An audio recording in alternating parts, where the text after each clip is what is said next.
नमस्कार दोस्तों, क्या आपने कभी भगवान से सवाल किया है और जवाब चुप्पी में मिला हो? तो चलिए शुरू करते हैं इस कहानी को। गांव के किनारे एक छोटा सा मंदिर था, जहां हर सुबह एक गरीब किसान फटे कपड़ों और थकी आंखों के साथ भगवान कृष्ण के सामने खड़ा होकर एक ही सवाल दोहराता था कि सबको सुख क्यों मिलता है और मेरे हिस्से में ही क्यों दुख आया है।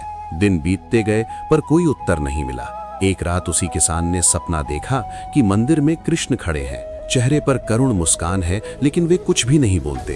किसान घबराकर उनसे विनती करता है कि आज तो कुछ कह दीजिए, पर कृष्ण शांत रहते हैं, मौन में बस उसे देखते रहते हैं। सुबह किसान की नींद टूटती है और मन और भी भारी हो जाता है कि आज भी कोई जवाब नहीं मिला।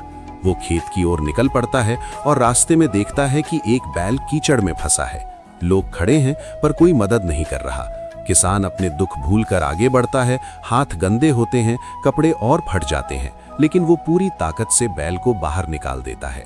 बैल का मालिक भावुक होकर कहता है कि आज तुमने मेरी रोजी बचा ली, और कृतज्ञता में उसे थोड़ा अनाज और कुछ पैसे दे देता है। घर लौटते समय किसान के चेहरे पर अजीब सा सुकून होता है।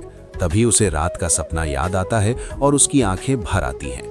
वो समझ जाता है कि कृष्ण ने उत्तर दिया था, लेकिन शब्दों में नहीं बल्कि परिस्थिति के रूप में। उसी क्षण किसान को एहसास होता है कि भगवान चुप इसलिए रहते हैं क्योंकि जीवन के हर मोड़ पर वही उनका उत्तर बनकर हमारे सामने खड़ा होता है।